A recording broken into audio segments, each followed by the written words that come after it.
We're brought to you by Floor & Decor. Unbeatable prices, unmatched in-stock selection. Floor & Decor has more styles of laminate, vinyl, tile, wood, and stone for anyone looking for the right look at the right price. Your next beautiful space is at Floor & Decor. Yahoo Sports, NFL Network, Nate Tice with us. All right, scheme trends defensively. Yeah. Obviously, we'll see what twist that Joe Whitt Jr. has as he's the DC. We know Dan Quinn is going to have a huge influence. But what are we seeing in the league? And then how does kind of the principles of what those guys do fit with what we think is working right now in the NFL? You drafted a slot that matches what everyone else is doing right now. And oh my God, this is another one I've been corrected on. Mike Sainristil. Sainristil. Oh, God damn. But okay. See, I get so good with these names in April for the draft, and then they just say your old colleague Brugler, that draft, the beast, the draft guide. That is my go-to. If I need a name pronunciation, just go in.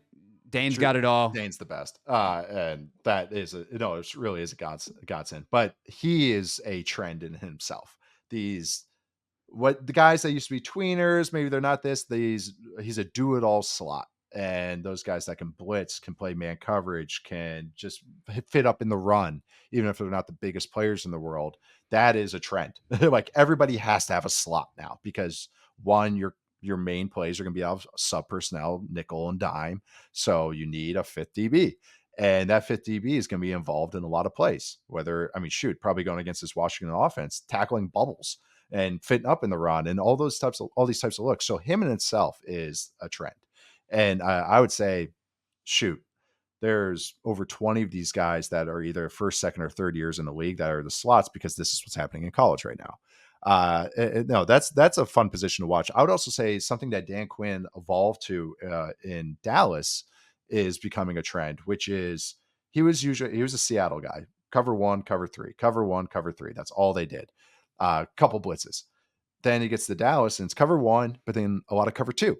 And a lot of mix up and a lot of like funky looks out of cover two, different guys in different spots, different X's on the chalkboard, moving in different spots, but still getting the cover two. Some call that non-traditional two.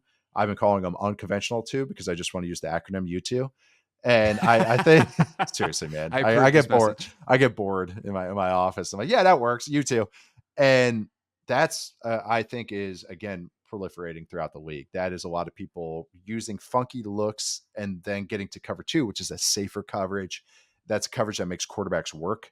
So because they have to, to beat cover two, you either have to check it down over the middle of the field or push it on digs and benders and corners and big boy throws. So if you bring a funky simulated look, which is rushing four, but looking like a blitz, or bringing a blitz, or looking like you're bringing like a blitz and making the quarterback hold on to the ball that extra second, gets a pass rush home. Dan Quinn's already had that in his bag for the last couple of years in Dallas. And I think there's been some misconception that's like, oh, they ran man coverage every play because they're lazy. And there's some wildness to Dan Quinn's game, but he also was doing some really cool stuff with the cover two stuff. So I know he's going to have some influence on the plays, but I think that whoever's calling plays with Joe Whitt and everything is that they're going to be running that because that's what I think a lot of teams are going to be leaning into a lot more this year, especially. So it's like, it's cover two is back. Zone runs are back, or not zone run. Duo is back. Like those plays, which is 2002 football, is back. It's so cyclical. It's tight ends. It's like, yeah, baby. Which makes sense because like the league does something, you react. Now there's a new weakness to exploit. Offenses change. Defenses are like, oh, well, now we got to cover that. And eventually it just works its way in a circle of like, oh, we need bigger players, smaller players, bigger players, smaller players. Or we got to prevent, we're playing cover two. Okay, well, now the holes are here. We're going to play some more 3 and 1 and, trap and all these kinds of things. And the one thing that I will say, speaking of your old colleagues, Mays' interview with McVay was so good and so insightful. And Sean kind of verbalized something that I think has become the modus operandi of the league, which is explosives are king. Offensively, everything we're trying to do is figure out how to manufacture explosive plays. And defensively, we could play well on 97% of snaps, but if those 3% are explosive, we're going to lose, and we're going to lose by a lot. And so I think that part of this is those safer coverages, those 2 looks, whether it's 2, whether it's quarters, deeper stuff down the field to prevent explosives is exactly that. Everyone's just trying to prevent explosives, and offensively, they're trying to figure out how can we get explosives. And some of the times it's in the run game too. Like, let's use these tight ends in creative ways to see if we can get someone on the second level, get that second block, and launch someone into the third level of the defense. These skilled running backs that we got, because there's too many of them in the league. But that, to me, like, it all, like, the principle at the center of all of this that is clearer than it's ever been is generate explosives offensively, prevent them defensively, and how you do that is going to change based off what the other one is doing. Man, what was his name? He's with New Mexico now. Rocky Long? No, Bronco. No, not Rocky Bronco Long. Mendenhall? Thank you. Yeah, Virginia. Yes. So obviously you have experience in the area around him. He did a clinic years ago, and this is all hearsay for me, so I might be butchering it. But Paul Christ, who's a big mentor for me, relayed this, and he said they think it's a win if you go to the spot they want you to, meaning the weakness of the coverage, meaning if it's cover 2, that's the check down. Or if it's cover 4, that's the 5 to 6 yard areas, like little hitch areas, or the flats, because he's saying, okay, we will let you nickel and dime. And so it's always the zag. Do what they don't want you to do.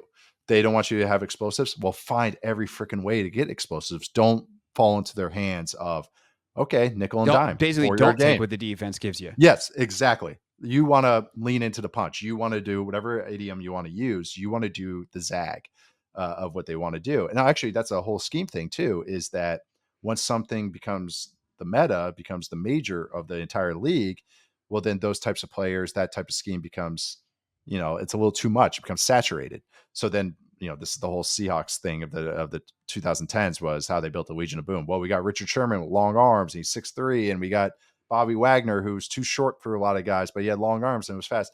Like, you find the money ball of everything. But yeah, same. I think that line of thinking sometimes applies to, it's judo, I guess.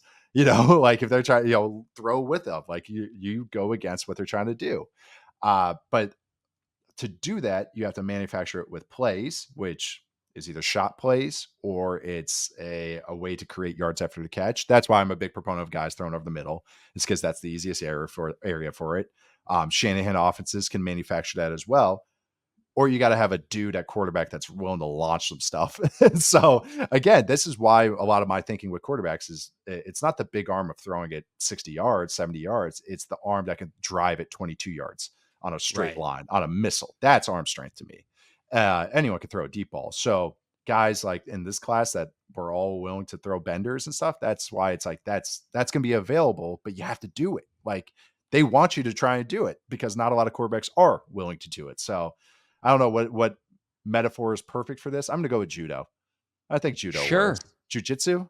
I don't know. I live in the capital of MMA, and I should know this way better than I do. Judo, you're throwing people. Jiu-jitsu, you're like striking people and then trying to choke them. Yeah, maybe so, JJ. Yeah, I would say judo. I'll go with judo. Okay, it's going with judo. Leaning with it. The one thing I will say on Jaden and Cliff and kind of where they fit into this, the one thing that I've really enjoyed from the preseason from them is kind of the situational awareness that they seem to have to the game, and that includes on third downs. Like, let's get vertical. I hate, like, to your point, right? It's third and 12. Yeah, they're going to give you the 7-yard check down. And sometimes that's what you got to do. And you guys got to live with the kick. But like, they will try to find the vertical shots on third down, and especially depending on where they are in the area of the field. Like, yes, on a 3rd and 12 at the, let's call it the +40, we want the 7 yards because that's an easier field goal. And Jaden did that, the one opportunity that he had in the preseason. But if you're in punting territory, why not just arm punt on 3rd down? And you can get a PI, that's a first down. You get a completion, that's better. If it's picked off, who cares? If it's incomplete, you're punting anyway. And so one thing that I have liked about that is, like, I think we're going to see once they get into the season, obviously, and they open up the scheme in a way they just didn't in preseason, but we got to see some of in training camp. We'll see how often Jaden throws those benders, those deep in breakers, things like that. But I think he's more capable than perhaps we realized coming out of LSU because he didn't have to at LSU. But what I do appreciate is that deep ball that they know that he's money on, they're going to make sure that he gets the opportunities. And that's both him, because he's not afraid to throw it, and Cliff situationally. And it's also a chance to generate explosives that are, I don't want to say it's like automatic, we're throwing it no matter what. They're not going to be like, hey, yeah, throw it to Terry in triple coverage. But they know their offensive line is only so good. I'll phrase it that way. And deep balls can get out quickly. And Jaden has the touch and the accuracy to give guys chances on that. And I think situationally they'll set him up. So I am curious to see, one, some of those benders and some of those like, I dare you to throws. Will Jaden do it? But they will also get vertical and try to create shots in other ways that are tied to his skill set that I'm really excited about to see if that continues in the way that it did in training camp. Because otherwise we have what we had last year, Nate, which was, man, this offense has got a shot. And it turns out it's because they were facing the worst defense in the league every day. Where it looks great every single day. It's, it's a great point you're bringing up. And this is something I kind of, no, this is the Knicks argument or argument against Bo Nix was you have to try. It's the denominator that's so important with these things. It's the Jimmy G deep ball stat. Oh, he's the best deep ball thrower. Yeah, he's only doing it once a game. It's got to be once a quarter. Like Right. you have to at least threaten the defense. You have to at least put in their head, yeah, he's not going to hit all of them, but shoot, I got to stay back. Safeties now are asked to do more than they ever have. And I'm willing to say that. And now but that means they have to come up. They have to go back. They have to get deep. They have to, rotate with the different motions and everything. Well, you got to put them in a bind. Like if they're going to be doing all that, threaten them. And how you threaten them is with the deep ball. That's the classic way. And the other classic way is pounding the freaking rock. And which is, again, I think this has been misconstrued with the Cliff Kingsbury offense. That's going to be a huge component of this offense and a good component of this offense, even without Jane Daniels. I'm just, even including just a straight run game, that's what the thread of everything else they do with all the spread formations and the speed down the field is the run game opens up. And Robinson's a good hammerhead for that. Eckler's a nice spell for it. So also Brown and Scary Terry are like perfect for that verticalness. Like they are best as vertical stretchers. So it's again, and they bring in Noah Brown, who's hopefully going to get healthy quickly. Nice dirty work guy. Yeah. They got a lot of guys I like. I love Zacchaeus. Like Jamison Crowder, I still have nightmares from at Duke. I was at Pitt and he had, oh my God, watch that game. 2013 Duke versus Pitt at Duke. Watch what Jamison did to you guys. Jamison Crowder, Tyler Boyd, and Aaron Donald. And we had another receiver had a good game, but that was like, it was a star making performance by everybody. But all these guys, I mean, shoot, Pringle, Luke McCaffrey, every guy you go down on this roster, they are willing to do dirty work too. And that's why I'm like pretty excited about the run game. That matters. Like these guys are willing to, and that's why those bubbles look good too. Is because all the guys on the outside are working their asses off. Like that matters. And I people think I'm always joking about that stuff. I'm like, no, like this stuff adds up. Like if you want a good run game, these guys got to get dirty and they're all willing to do it. I think that's really cool. Yeah. If you want a good run game and if you want to get explosives in the run game, because it's one thing to get 4 yards. It's another to get that next block. And that's when it unlocks. And all of a sudden a dude's loose in the secondary. And certainly we're hoping to see that in Washington and wherever the burgundy and gold uniforms travel this season. Nate Tice, you don't have to travel to see him. No, he comes to you via your television on the NFL Network, your mobile device, or wherever you listen to your podcast, Football 301 from Yahoo Sports, and of course his articles on Yahoo's website as well. Nate, always appreciate it. Let's try to do this more often. Although we don't have to spend the better part of an hour together every time, unless you want to. If you want to basically work for our radio station, you're more than welcome anytime.